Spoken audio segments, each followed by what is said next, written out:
Hey y'all, it's Natalie and I'm here with a cherry on top. It's time for another design team hop on YouTube, and this month we're focused on layered stencils. I have birthday photos of my husband here, and I'm using a color palette inspired by that mix. It's called Stargazer Mix-Ups by Buttons Galore. I'm using the Rosettes Layered Stencil by Paintfresh Studio. And that's what you see me going with here first. I've got plain white cardstock, smooth white cardstock, and I'm using my Waffle Flower Crafts ink blending brushes and some Distress Oxides that I'm pulling the colors from that sequin mix. And you can see I'm using circular motions to apply the ink through the stencil. However, I am moving my hand around as well to make sure that I'm getting ink in all of the nooks and crannies. Because these stencils are very intricate, I want to make sure that I'm not missing any spots. So to get them into those, every little pointy edge. Then I layer stencil 2, they're both numbered, on top according to the lineup directions, and it applies another color on the other side of the first color I applied. And so you can choose any mix match color. So in this case, I'm just throwing all the colors from that sequin mix onto these rosettes. And then when you pull away the stencil, the big reveal, there it is. I'm super happy with how that looks. And then added intricacies happen once I run it through the Big Shot with the dies, because the dies have little cutouts like in the middle of it that kind of really make it look homemade. So I am just gonna let you watch me layer this up. I chose some of the brightest colors in my collection. I started with the light colors first on the stencil 1 and then kind of did the darker colors with stencil 2. There were a couple of times that I thought that rosette would have turned out really great. I always love blue and orange together, and it did not turn out great. It kind of looked a little muddy. So it was a little bit of trial and error, but of course, if you use like your principles with color theory, you could avoid that some. But in this case, I was really wanting to do lots of bright colors, so I was okay with a few trial and errors because most of them turned out really fabulously.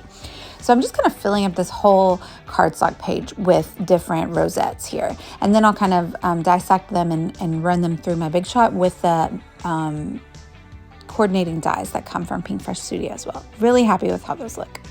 So I'm going to go with plain white cardstock. This is textured cardstock from American Crafts, my favorite.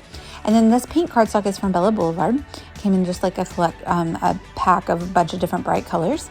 So this is a new cut file from a Cherry on Top. They've recently started offering digital cut files, and this one is the happy birthday cut file. And so I, set it to size, pretty much the entire width of my 12 by 12 page, and kind of went with this idea. This is a film strip from 49th and Market, and it was like this turquoisey green color, and it kind of fades into light green or lime green. And so I thought that it went well with some of the bright colors from the sequin mix and the rosettes. So now I'm just taking my small photos that I cut apart and I'm placing them in the film strip. And I'm using my cherry tape, my really skinny little cherry tape, to do that. And I have only 4 small photos, and one of the film strip pieces, the middle piece, I'm gonna leave it blank to create a shaker with those Stargazer sequins. So this is my cherry acetate sheet. I cut 2 rectangles of that, and this is foam strips from Waffle Flower Crafts. And I love this because it has really skinny strips, so I don't have to spend my time cutting up lengthwise or horizontally the thicker foam tape, which is nice. So I'm using that foam tape to outline the rectangle around the first layer of acetate, and then I will fill it with the Stargazer mix, and then I will smush it in with another piece of acetate that you can see laying over there on the right. Very technical, you see. I'll take this chance to let you know this is a hop. So down below, I have linked everyone that's participating in the hop. If you follow along with their videos, if you comment on all the videos, you'll be entered for a chance to win $25 store credit to a Cherry on Top. And they ship worldwide, and they have pretty much your heart's desire in the store. So there I go, filling it up. I didn't really mind if it doesn't shake a lot, so I wasn't worried about filling it all the way up. I really filled that sucker up good today. And then I placed another piece of acetate on top to just kind of keep everything in nice and tight. And then I'll equal out that depth there by adding additional foam tape all over the backside so it will lay nicely on the page. So I have the main photo on the left here that is my husband. All he wanted all week was crab legs. So the last night on his birthday, he got some crab legs. So I'm just kind of placing the rosettes around the page. And this is like a technique that I do a lot, just like kind of layering embellishment clusters. And it's fine, but I do end up changing it. And you'll see here in a moment what I decide. And I think it was the right choice. So I'm going to stick down the cut file, but since I am only using that film strip and the sequins and then my ink blended rosettes and no pattern paper at all, I decide that I need a little more oomph on the bottom here. And I could have filled that in with some mixed media, but I decided just to take the pieces that were cut out and place them back into the cut file. On the camera, it's a little hard to tell, but it does just give a little subtle detail, a subtle texture to the cut file that I really like, but then it also gives a full pop of pink down at the bottom, and I'm really into that because my husband is wearing a pink shirt, or the shirt has pink on the background. Maybe a little hard to see in the photos because it's a very busy shirt. So time out on that story, but I decide to take the rosettes and put them across the top, kind of as you would at a party, right? You would kind of make a banner out of them. And that is what I've decided to do. And I really think that that is the right design here. And I'm glad that we went with that.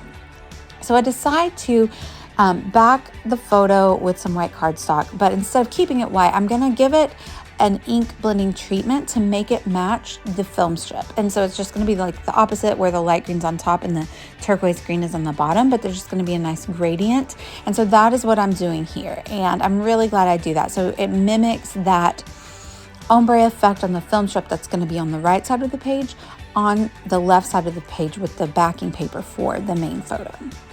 So back to my story time. My oldest son is such a prankster and he thinks it's so funny. And we saw the shirt in the store before we went on our trip, and it was really gaudy and it was pink and it has these palm leaves and it has all these parrots on it, and they had it in multiple sizes. And my son was, and I think it might have been my idea, I don't know. I was like, oh, we should get that for daddy. And he was like, and I could match him. And I'm like, you absolutely could. So he wanted to buy that shirt for his dad so they could match. And then the other dad that was on the trip with us, our friends, they had one in his size too. So it worked out that they could all three match. And he thought it was the funniest thing ever. And he wrapped it up, and he was very terrible at keeping a secret, but it was just the cutest thing that he was so excited to give that silly gift to his dad. And then he made them all wear them out. We went to dinner out. We went and got tattoos. We went and got ice cream. And it was a fun, eventful night. And they were all wearing matching, really gaudy, ugly parrot shirts. It's a sweet story, and I think he'll always remember it. And he still wears that shirt. Heath does. The rest of them haven't yet. We'll see once summer rolls around if they'll bust that out into their wardrobe. But Heath is like, this is my favorite shirt. He's a hilarious kid. So I decided to add a little bit of twine. So like I said, putting the pennants up at the top of the rosettes, they're kind of as if you would display them at a birthday party. And so I thought it would be nice to add just a little bit of twine to kind of, give that same feel of like you would hang them up with twine at a party. So I like that added texture to the page.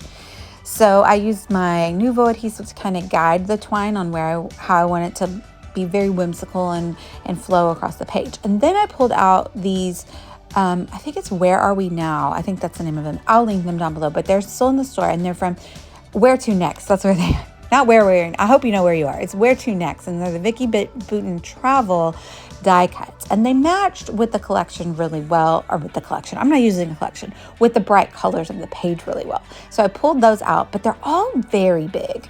I did have this one punch out sheet that had parrots on it, so I had to pull one of those out as well because of the parrot shirt, of course.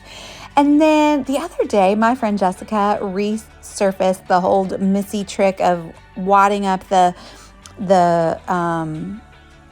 thread, and I was like, yes, I need to use that. I used to do that all the time. I haven't done it in so long. So thanks for the idea, Jessica, because I was so glad to remember that turquoisey color that's kind of repeated multiple times in the page. I had a thread that color, so I decided to throw it down under a few of the different die cuts, and it just was another textural element that I really loved to add. So besides the parrot, all of the other die cuts I'm using are from the Where to Next collection by Vicki Boutin. I really had trouble finding where the snorkel should go. I wanted to use it, but it was so big. But I finally landed in that spot, and I'm hoping AC kind of just figures out to make their die cuts smaller, because some of these are just outrageous how big they are. But we went and got ice cream that night, so I definitely put the ice cream on there. I end up off screen also on the little drink that's on his dinner picture. I put 2 numbers. You can guess what numbers they're. No, I'm just kidding. They're in the final photos, but they're his age. And so I decided that would be a good place to display his age. And so I needed one more thing down here. It was an empty spot. I wasn't sure for a minute. And then I was like, duh, I need to put a couple more rosettes down here. So off screen, I inked up a couple more rosettes and I die cut them and stuck them down there. And that's exactly what the page needed. I hope you guys enjoyed this. I hope you'll try layered stencils if you haven't already. If you use layered stencils on your cards or other projects, I hope you'll use them in your scrapbook pages, because they definitely can be used for that. I had so much fun. Make sure you hop along. Down below are all the links, and you'll be entered for a chance to win store credit to a cherry on top. Thanks so much for watching. Bye, y'all.